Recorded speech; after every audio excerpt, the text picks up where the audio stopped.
The Arizona sun hung low in the sky, casting long, rippling waves of heat over the asphalt as Eleanor Hayes guided her 18-wheeler down the endless stretch of highway. The desert wind howled through the cracked canyon walls, kicking up a haze of dust that shimmered like gold in the dying light. In the cab beside her, Bruno, his powerful frame curled up near the gearshift, let out a soft, rhythmic exhale. Rex, ever the sentry, sat upright in the passenger seat, his amber eyes fixed on the road ahead. Their instincts were sharp, always had been, but tonight, something felt off. Eleanor could feel it in her gut, that old battlefield instinct whispering in the back of her mind. The radio crackled. Heads up, eastbound I-40, came a gruff, static-laced voice. Rattlers spotted near Broken Arrow truck stop. They're shaking down drivers again. Eleanor's grip tightened on the wheel. The Rattlers, a notorious biker gang, weren't just highway bullies looking for easy prey. They had a reputation for precision, organization, traits that screamed something more dangerous than street thuggery. Her eyes flicked to the fuel gauge. Half a tank. Enough to keep moving, but not forever. She had planned a stop in 2 hours, but that stop was no longer an option. Her cargo, critical medical supplies bound for Houston's Children's Hospital, was too valuable, too important to fall into the wrong hands. She pressed the CB radio. Any alternate stops ahead? Silence. Then, a voice. Female. Calm but firm. Desert View Station at mile marker 147. Just passed through. Looks clear. Appreciate it, Eleanor replied. She glanced at her mirrors, instinctively scanning the road behind her. The sun was bleeding into the horizon, turning the sky into molten streaks of red and orange. And then, movement. 5 motorcycles pulled onto the highway from a side road, fanning out in a practiced formation. A few miles back, another cluster emerged from the dust, chrome pipes gleaming in the last light of day. Eleanor inhaled slowly. Easy, boys, she murmured. Bruno lifted his head, ears twitching. Rex let out a low, measured growl. The Rattlers weren't just passing through. They were hunting. The crackling hum of the CB radio filled the cab, but Eleanor Hayes barely heard it over the pounding in her chest. The Rattlers weren't just road bullies. She could see it in their formation, their calculated approach. These men weren't acting on impulse. This was something premeditated, something far more dangerous than a random highway ambush. Bruno and Rex had sensed it too. The massive German shepherds sat poised, muscles coiled like steel springs, their bodies reading the tension in Eleanor's shoulders, the tightness in her grip. They weren't just trained to react, they were trained to anticipate. Up ahead, the last glow of daylight stretched long shadows across the asphalt. Eleanor kept her speed steady, resisting the urge to push the accelerator. She needed time. Time to assess. Time to think. But most of all, time to understand why she had become a target. And then, the pieces started falling into place. The Rattlers weren't after just any cargo. They knew exactly what she was carrying. Her breath hitched as a sick realization settled in. This wasn't about highway robbery or intimidation. Someone had leaked the details of her shipment. Medical supplies weren't the kind of goods these gangs normally went after, unless they were moving something else under the guise of humanitarian aid. A sharp voice cut through the radio static. They know about the shipment. Eleanor's fingers tightened around the mic. Who is this? A pause. Then, a friend. She didn't have time for riddles. What do they want? Not the medicine, the dogs. Eleanor's pulse spiked. Bruno and Rex, her eyes darted to the rearview mirror. More bikes, more riders. Closing in, the name came unbidden to her mind, a ghost from the past. Lucius Kane, a dishonorably discharged ex-officer, a man who once trained military working dogs before the government shut him down for unethical experimentation. Rumors had circulated about him resurfacing, running an underground network, selling trained dogs to private security firms with deep pockets and no morals. And now, he wanted hers. Eleanor swallowed the bile rising in her throat. Not a chance in hell. She exhaled slowly, her eyes flicking toward the duffel bag tucked behind her seat.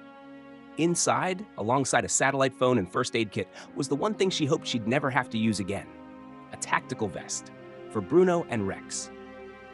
This wasn't just about survival anymore. This was war. The roar of engines thundered behind her, a menacing growl that sent vibrations through the frame of Eleanor Hayes' 18-wheeler. The rattlers were no longer lurking. They were hunting in full force. Bruno and Rex were locked in position, their bodies tense, reading every subtle movement of their handler. They had been trained for battlefield conditions, but even they knew this was different. This was the kind of danger that didn't come with rules of engagement. Eleanor's eyes flicked to her side mirrors. The pack had grown, at least 10 bikes now, moving with frightening precision. They weren't amateurs. These men knew how to control the road, boxing her in, forcing her to slow. The lead rider, a broad-shouldered figure clad in black leather, gestured to his men, signaling them to spread out further. They wanted her to stop. Not a chance. She adjusted her grip on the wheel, keeping her breathing even. If she panicked, she was dead. The CB crackled. "They're trying to push you toward the canyon roads." It was the woman from earlier. Her friend. "Why?" Eleanor asked, scanning the narrowing highway ahead. "Because they don't just want the cargo. They want you isolated." Her stomach turned to ice. Lucius Kane wasn't just after the dogs, he was after her. She glanced at the fuel gauge. If she didn't act fast, she wouldn't have the option to outrun them. She needed another plan. Her fingers hovered over the dashboard before flipping a concealed switch. From the side compartments of her truck, high-intensity flashers activated, blinding the riders flanking her. At the same time, thick plumes of smoke erupted from hidden dispensers, filling the air with dense white fog. Chaos erupted. The lead rider swerved violently, losing control for a split second, just enough for Eleanor to take her opening. She yanked the wheel to the right, shifting her weight as the massive rig thundered onto a side road. Gravel kicked up in a storm of dust as she pushed the truck harder than she ever had. Bruno let out a sharp bark. Rex growled low, his ears locked forward. In the mirror, Eleanor saw them. 5 riders had made it through the smokescreen. They were still coming. She reached behind her seat, gripping the handle of the duffel bag. "All right, boys," she murmured, heart pounding. It was time to fight back. The road was a blur of dust and shadows as Eleanor Hayes pushed her 18-wheeler to its limits, the massive rig groaning under the strain. The rattlers were relentless, weaving through the smoke she had deployed, reforming their pursuit with military-like precision. They weren't just a gang. They were hunters, and she was the prey. Bruno and Rex were locked in, muscles tensed, ears flicking toward every approaching roar of an engine. Eleanor had been in firefights before, but this was different. Out here, on the open road, there was no backup, no cavalry. It was just her, her dogs, and whatever tricks she had left. Then, the CB radio crackled to life. "You're not alone." It was the woman from before, the friend. Eleanor gritted her teeth. "That's so, because from where I'm sitting, it sure as hell looks like it." Mile marker 172. "Keep your speed steady. You'll see us soon." Eleanor had no time for cryptic messages. She checked her mirrors again. The riders had spread out, their leader, the broad-shouldered man in black, holding up a hand in a silent command. Something was about to happen. Then, headlights. Not just one or two, but a wall of them, roaring to life from the darkness ahead. A convoy of trucks, big rigs, custom haulers, even a few battered semi-trailers, blocking the entire stretch of highway. Eleanor's pulse spiked. The rattlers saw them too. A moment of hesitation rippled through their ranks. Then, tires screeched as one of the trucks jackknifed, cutting off the road completely. Another swerved in from the opposite lane, forcing the bikers into a tight corridor. The convoy wasn't just blocking the way, they were hurting them. Over the radio, the woman's voice came back, calm and steady. "We've been watching these bastards for months. Welcome to the underground trucker network, sweetheart." A biker tried to veer off-road, too late. A second rig roared forward, cutting him off. Eleanor didn't hesitate. She downshifted, took the only opening left, and thundered straight through. Behind her, Bruno let out a deep, satisfied growl. For the first time in hours, Eleanor exhaled. Maybe, just maybe, the odds had finally shifted in her favor. The warehouse loomed in the darkness, a fortress of steel and concrete hidden deep within the Arizona desert. Eleanor Hayes crouched behind a rusted stack of cargo crates, her breathing slow and measured. The air was thick with the scent of oil, metal, and something more sinister, the faint but unmistakable musk of military working dogs. Bruno and Rex moved beside her in practiced silence, their lean, muscular bodies gliding like shadows through the dim light. They had tracked Lucius Kane's operation here, deep in the desert where no one asked questions, where men with money and power could run their illegal businesses without fear of interference. But tonight, that was about to change. Through her earpiece, the woman from the trucker network spoke in a low, steady voice. Perimeter's got motion sensors, infrared cameras. They're expecting an attack, but they don't know it's coming from you. Eleanor smirked. That's their first mistake. She adjusted her grip on the suppressed pistol at her side, but it was Bruno and Rex who would be the real weapons here. They had been trained for missions like this: silent takedowns, infiltration, disabling hostiles without a sound. The CB radio crackled. Sergeant Greg Nash, the one state trooper she trusted, came through. "We've got your back, Hayes, but we need hard proof before we roll in. Find us something that sticks." Eleanor scanned the warehouse. The rattlers were inside, but they weren't alone. Through a narrow slit between crates, she spotted Lucius Kane himself. He stood near a set of steel cages, barking orders at a handful of men. Inside those cages, dogs. Some were military working dogs, others police K9s, their once proud frames now gaunt, their eyes weary but still fierce. Kane wasn't just trafficking them, he was breaking them. Selling them to the highest bidder, forcing them into lives of brutality. A slow rage ignited in Eleanor's chest. "You seeing this, Nash?" she whispered. "Every damn bit of it," Nash confirmed. "We've got enough to move. Just say the word." Eleanor reached down and unclipped Bruno and Rex's vests. Words already given. The dogs sprang forward like ghosts in the night, and hell followed with them. The warehouse was eerily silent for half a second after Eleanor Hayes gave the command. Then, chaos! Bruno and Rex launched forward like shadows, their powerful bodies moving in absolute sync. Years of military training guiding every step. The first guard barely had time to turn before Bruno took him down, his massive jaws clamping around the man's arm, dragging him silently to the ground. A choked gasp, a muffled struggle. Then stillness. Rex moved with equal precision, his focus locked on the next target.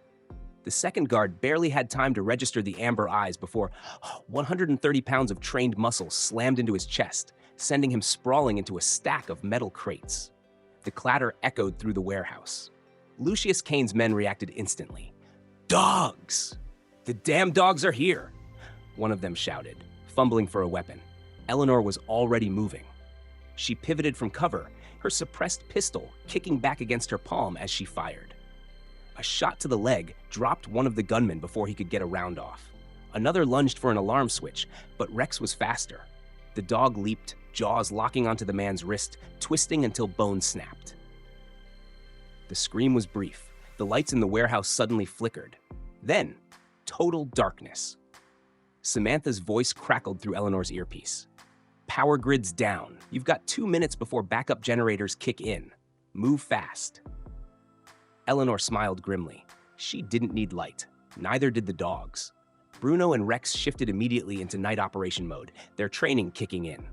Their world was scent, sound, instinct. In the pitch black, they were the apex predators. Lucius Kane's voice rang out from somewhere in the darkness. "Find them. Kill those damn mutts." A man moved to Eleanor's left. She caught the shift of air, the faintest scrape of a boot against concrete. She struck first. One swift, practiced motion, a blade flashing in the dark, sinking between ribs. The man gasped, then crumpled. Across the room, Bruno let out a guttural snarl, followed by a sharp, pained cry from another guard. A body hit the floor. A low, measured growl rose from Rex's chest, a warning in the dark. Eleanor exhaled slowly, listening to the sounds of men scrambling in terror. Kane had spent years turning dogs into weapons. Tonight, he was learning what real war dogs could do. The desert night stretched endlessly ahead, the black ribbon of highway barely visible under the moonlight. Lucius Kane's black SUV tore through the desolate road, its headlights carving through the darkness. He thought he could outrun them. He was wrong. Eleanor Hayes tightened her grip on the wheel, her truck roaring behind him like a steel beast on his tail. The modified Freightliner wasn't built for speed, but it had weight, power, and a relentless driver who wasn't about to let Kane disappear into the night. Bruno and Rex sat rigid in the passenger seat, their bodies humming with tension. They could feel the chase, sense the desperation in their prey. They had run down threats before, but this was different. This wasn't war. This was personal. The CB radio crackled. Sergeant Greg Nash's voice cut through the static. "Eleanor, we've got units en route, but you're ahead of us. You have to slow him down." She exhaled sharply. "Not happening, Nash. He doesn't make it to that airstrip." Ahead, Kane veered onto a side road, dust billowing in his wake. The move was desperate. He was running out of options. "Watch yourself," Samantha Torres warned through the radio. "That dirt road leads straight to Devil's Ridge. There's a canyon drop-off ahead." Eleanor narrowed her eyes. She'd spent years reading terrain under pressure. Kane wasn't taking an escape route. He was heading into a dead end. "He doesn't know," she muttered, a smirk tugging at her lips. "But he's about to find out." She gunned the accelerator, closing the gap. The SUV skidded as Kane tried to correct, the loose gravel betraying him. His brake lights flared bright red. Then, screeching tires. Too late. The SUV jerked violently, its rear wheels losing traction on the unstable edge. For a brief, horrifying moment, Kane's vehicle teetered, then crashed into the rocky slope, hanging precariously over the ledge. Eleanor braked hard, throwing her truck into park. Kane stumbled out, blood streaking his forehead, a gun in his shaking hands. His wild eyes darted between her and the abyss behind him. Bruno and Rex leapt from the truck, teeth bared, low growls cutting through the silence. Kane knew there was no escape. He raised his gun, but Eleanor was faster. A single shot rang out. The gun flew from his grip. He fell to his knees, trembling. Eleanor stepped closer, voice steady. "It's over, Kane." The first light of dawn stretched across the desert, casting long shadows over the wreckage of the chase. Lucius Kane knelt in the dirt, his hands bound behind him, the weight of his crimes pressing heavier than the bruises and blood staining his face. Eleanor Hayes stood over him, her stance unwavering, the adrenaline still thrumming in her veins.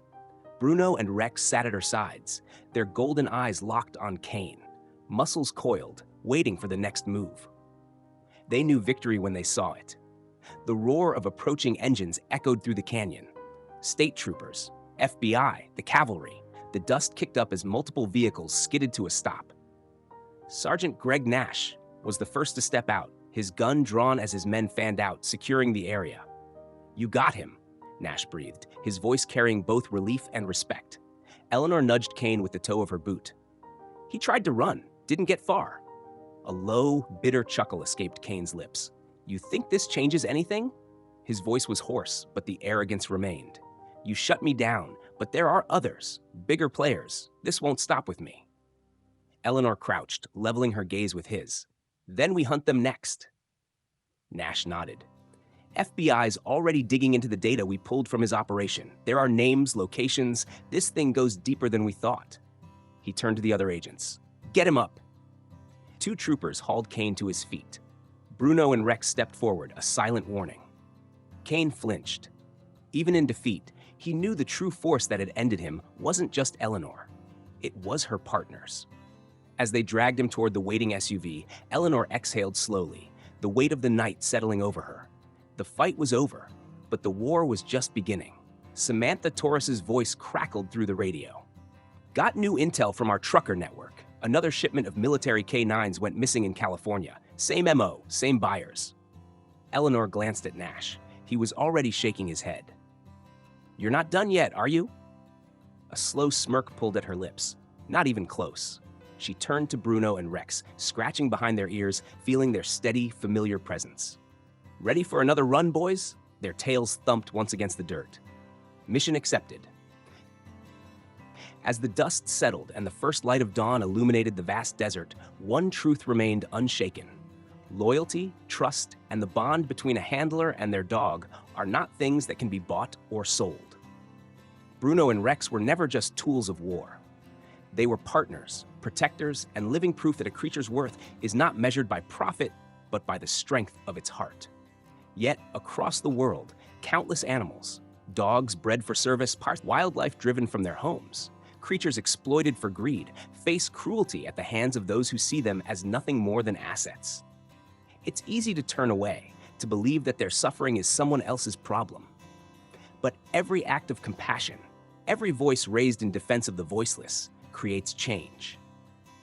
Eleanor Hayes and her dogs stood against those who sought to strip these animals of their dignity. But she isn't alone. We all have a part to play. Protect them, respect them, learn from them, because in the end, the way we treat the most vulnerable says more about us than anything else. Stand for them, and they will stand for us.